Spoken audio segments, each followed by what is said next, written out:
I suffer from severe depression. I faced enormous challenges every day. I often feel heavy inside and lose interest and enthusiasm for life. When I think back to the mistakes I made in the past, my heart is filled with self-blame and shame. I even feel that I don't deserve to be loved and respected. These negative emotions and thoughts were like an invisible net that trapped me. I was also very worried that something bad would happen in the future, and this worry made me feel extremely nervous and anxious. I would imagine all kinds of bad things over and over again. I worried that I wouldn't be able to cope with the challenges and stresses of the future and that I would be crushed by life.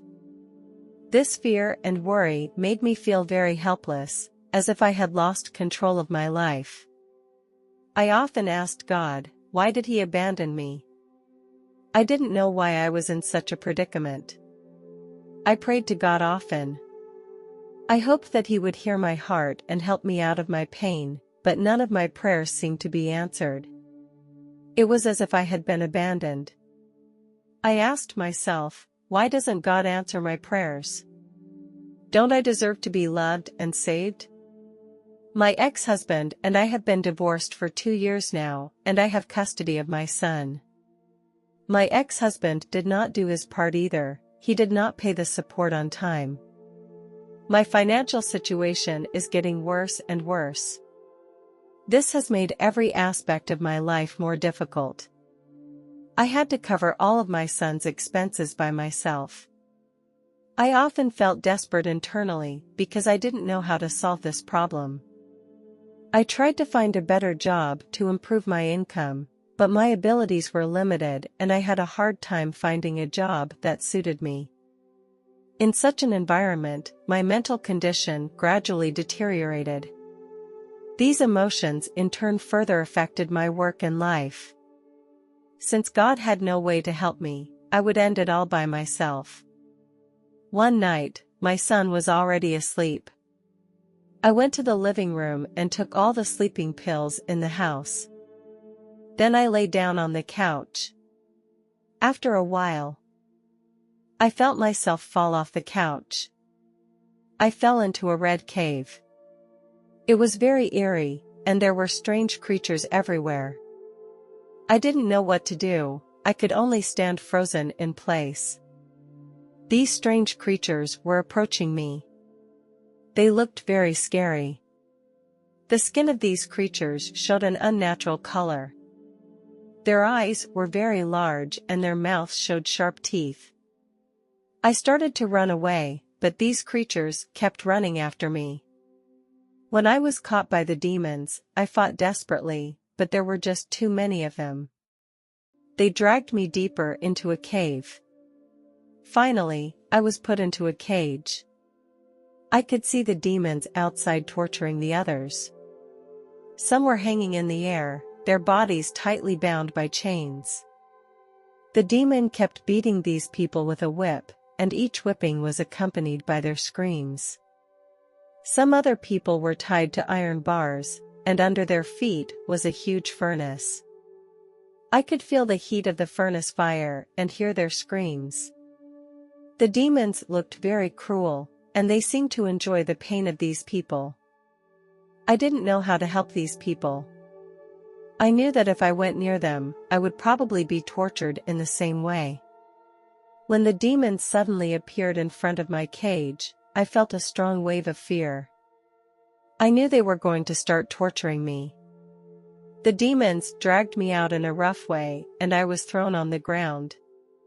They dragged me to a pillar and prepared to tie me to it with ropes. I did not give up. I broke free of their grip when they weren't looking. I rushed toward the exit of the cave. I heard the demons shouting behind me. Their footsteps were getting closer and closer, and I knew I had to get out of here as soon as possible. I saw the exit of the cave. Suddenly, a huge demon appeared at the entrance of the cave and blocked the exit directly. I knew this demon was Satan. He was the ugliest demon I had ever seen. He had a pair of sharp, pointed horns. There were many scales like fish scales. And a pair of hooves. His eyes are black. He also had an aura that made people feel very evil. In this desperate moment, I suddenly remembered God. I fell to my knees and began to pray aloud to God. I asked God to save me and let him take me out of here and get rid of these demons. Satan laughed out loud with a mocking expression on his face. He looked at me and said, "There is nothing anyone can do for you here, including God." I took a deep breath and calmly replied, "I don't believe in your words, I believe that God will protect me." When Satan heard my words, his expression became more malicious. He explained, "You came here because you did not practice the teachings of God. On earth, humans are becoming more and more selfish. They have become indifferent and no longer care about the people and things around them. This selfish behavior is against God's will. On the last judgment day, only those who have practiced the doctrine will enter heaven, while others will be banished to hell. Now, at least half of the people on earth will stay in hell, because their actions are not approved by God." He finished these words with a smug smile on his face. After hearing Satan's words, I was in complete despair. I had believed in God's love and grace since I was a child, but now I realized that I did not really practice his teachings. I felt that I was not entitled to God's love and could not escape the fate of hell. I looked at Satan and did not resist in the slightest, but only accepted it openly. I knew that my life had come to an end, and that both my life and my soul would sink into hell forever. Satan asked his men to push me into the furnace. As I approached the edge of the furnace, I felt despair and fear. I knew I had done many things wrong, but I never thought I would be sent to hell and suffer such punishment. I decided to make a confession at the end of my life, to admit my mistakes to God and ask for forgiveness. When I was about to fall into the lava, a bright light suddenly appeared in front of me. The dazzling light made me close my eyes.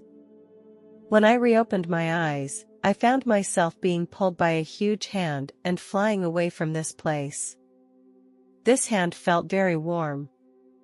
But as I looked back into hell, I heard the angry voice of Satan. He screamed that I should stay in hell, because hell is my final destination.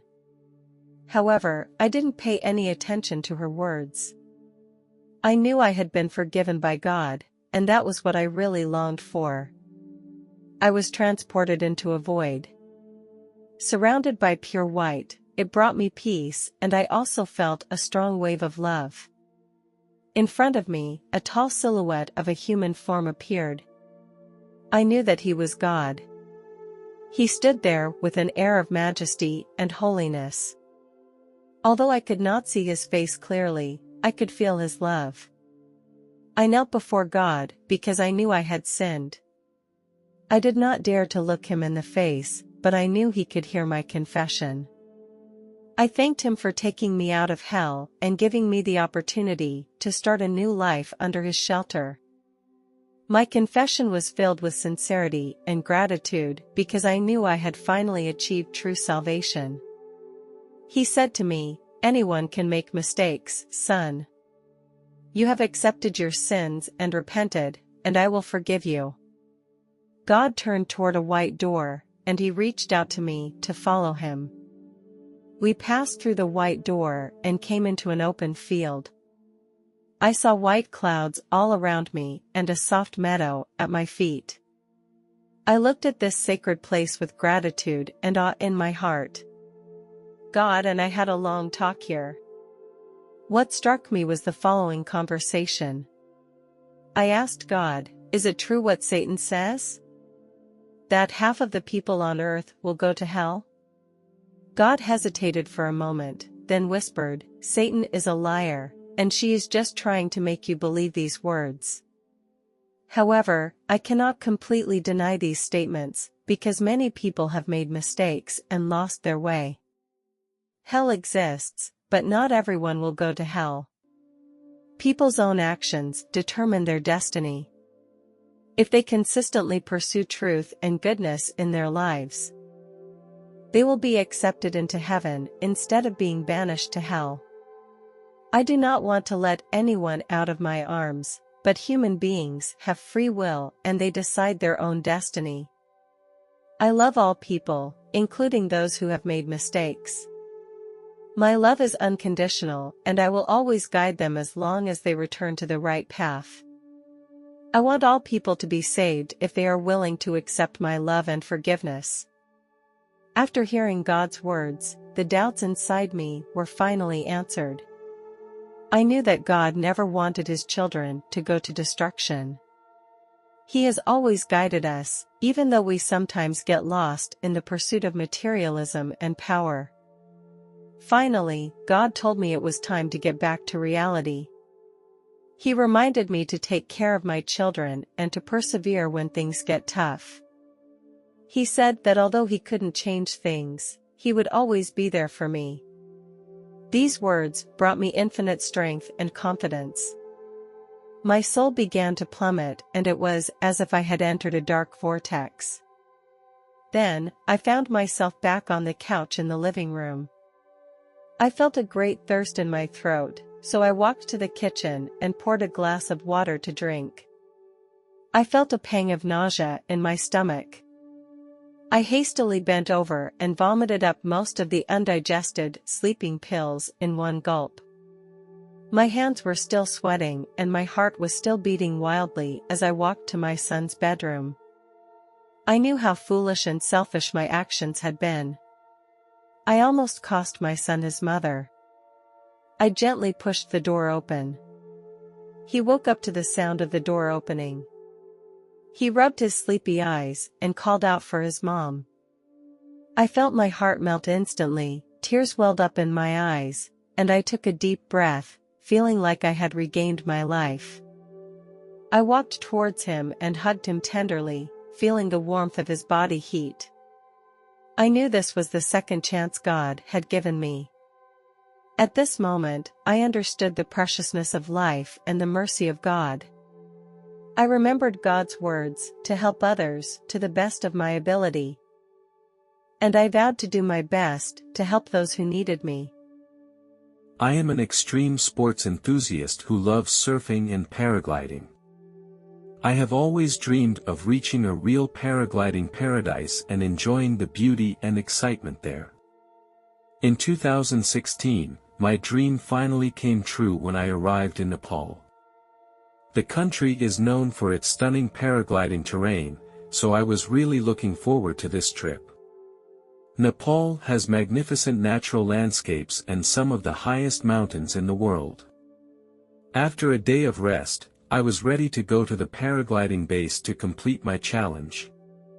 The next morning, we took a bus to the paragliding base in the mountains. In the car, I met a few friends who love extreme sports as much as I do, and we exchanged our experiences and lessons learned. As the car got closer to the top of the mountain, I saw the spectacular mountains and the stunning natural scenery. Eventually, we reached the paragliding base at the top of the mountain. The atmosphere here was very lively, with people wearing all kinds of sports equipment, some preparing for paragliding, and some chatting and exchanging ideas. I felt very excited and thrilled because I knew that I was about to fulfill my dream, challenge my limits and enjoy the excitement and thrill of paragliding. After the manager checked my paragliding certificate, he arranged for me to go to the nearest takeoff point. Soon, I was flying in the sky. I was surrounded by spectacular snow-capped mountains and stunning natural scenery, which gave me a great sense of satisfaction.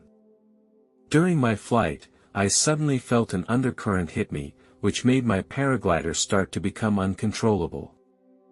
This made my heart beat faster. The management told me over the intercom that I had to get back on land as soon as possible. I started to descend fast and the paraglider became more and more unstable. I felt very scared because I knew how serious it was. As I approached the ground, my paraglider started to tangle together. I tried to deploy the paraglider, but it was still out of control. I impacted on the ground. The moment I landed, I felt a violent wave of dizziness, and then I lost consciousness. When I woke up again, I found myself in an ambulance, surrounded by the strong smell of sterilization. My breathing had become extremely difficult and I was still coughing, even with a trace of blood. I knew that the situation had become very serious. In the ambulance, I tried to sit up, but the severe pain forced me to give up. I began to feel scared and wondered how serious my injuries really were. The paramedics kept asking me about my condition, but I could only barely answer them. My head was getting dizzy, and slowly I lost consciousness again. It was as if I was floating in endless darkness. I saw my own body.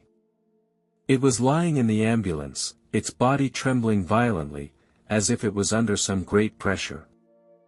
I felt like I was leaving the world and slowly began to lose my sense of reality. I felt an invisible force, as if it was trying to pluck my soul out of my body. In the process, my mind became unusually clear, as if I possessed an intelligence beyond human comprehension. Suddenly, I felt a powerful force, as if it was going to suck me in. In the next second, I found myself in the middle of a beautiful and mysterious scene. Majestic buildings and stunning natural scenery appeared around me, which left me in awe. The buildings were decorated with ornate carvings and beautiful arches, exuding an ancient and solemn aura. Around the building stretched a lush forest, where trees and flowers of various shapes and sizes grew. On the branches of the trees also rested some birds, which sang happily, filling the whole scene with vitality and vigor. I couldn't believe that everything in front of me was real. I walked toward the spectacular building. There were some small gardens and sculptures along the road, which made the place more vivid and interesting. I also met a group of children, who were playing. When they saw me, they greeted me together. They spoke a language I didn't quite understand. Like a very old language. Although I didn't understand much, I could feel their friendliness. They also took my hand and showed me around the small village. I found the place very clean and tidy, and the villagers were very friendly and made me feel very comfortable and at ease. Finally, I said goodbye to them and continued my own journey. Finally, I arrived at the front of the building. It was a huge and magnificent building that looked ancient and mysterious. There were so many gorgeous carvings and patterns on the building that I felt as if I was in a fantasy world. I gazed at it and a strong curiosity came over me. I wanted to know what it was like inside. An old man dressed in ancient costume appeared in front of me. With a friendly smile on his face, he greeted me and asked if I needed help. I was a little surprised because I didn't know this old man. I answered his question politely anyway. The old man told me that the building was a library. There were many mysterious books inside. He invited me to enter the library with him. When I stepped inside this library, I was blown away by the sight before me. There were so many books inside that I couldn't count them. The books were neatly arranged on huge bookshelves. There were many people here, most of them reading or researching intently. They were all dressed in vintage clothes, which suited the atmosphere of the place perfectly. Some were sitting silently at their tables, studying intently. Others were exchanging their findings or sharing their experiences of reading books. I asked the old man next to me, "Can I read these books?" The old man smiled and replied, "Of course you can." I followed up by asking what the content of these books was. The old man pondered for a moment and then told me that each book represented a person's life. Some people's lives are full of adventure and excitement, and the book about them is like a novel full of adventure stories. Some people love food, and their books are more like a food guide. Others lead ordinary lives, and their books are more like a boring novel. After hearing the old man's explanation, my curiosity became stronger. I walked over to the bookshelf and a heavy book caught my attention. The book was about the life journey of a single mother. This woman was born into a not-so-happy family, abandoned by her parents at a young age. At the age of 7, she was adopted by her current adoptive parents.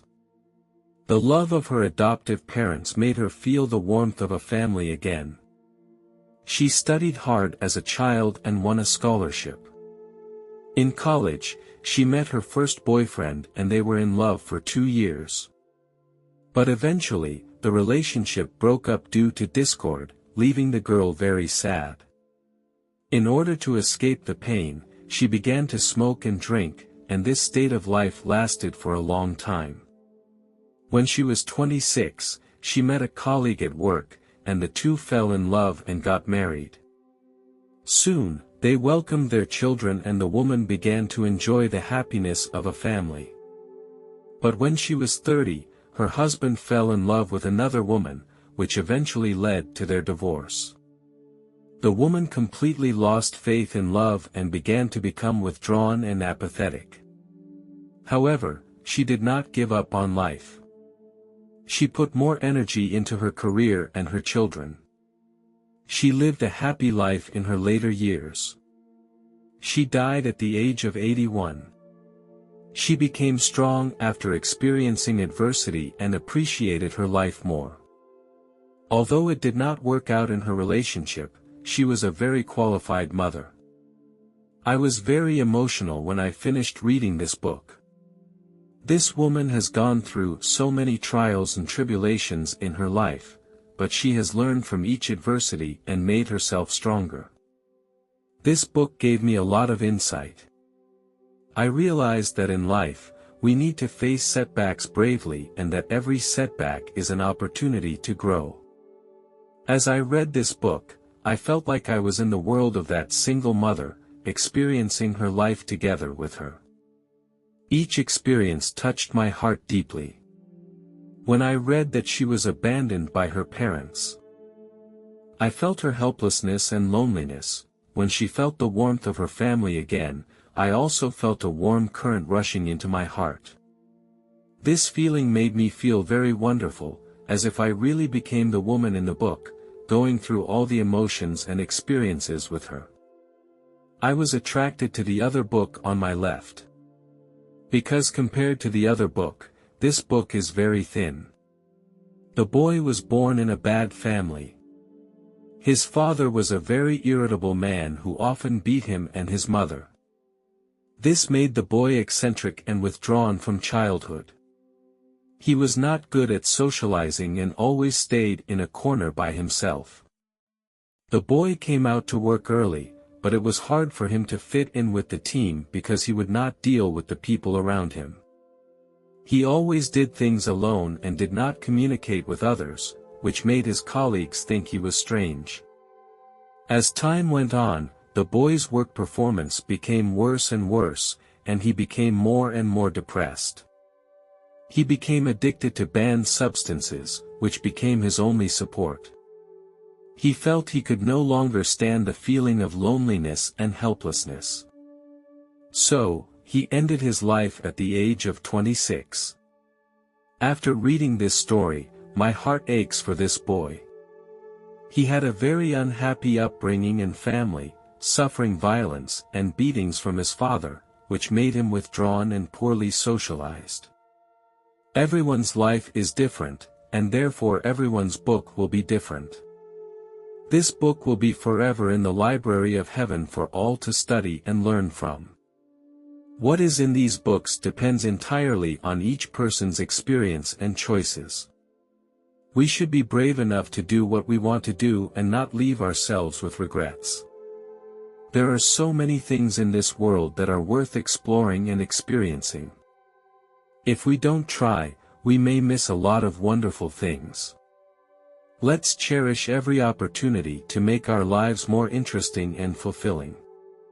When I opened my eyes again, I was lying in a hospital bed. This experience also changed my life completely. I realized that the most important things in this world are not wealth, status or fame. Rather, it is the things that really make people feel warm and happy.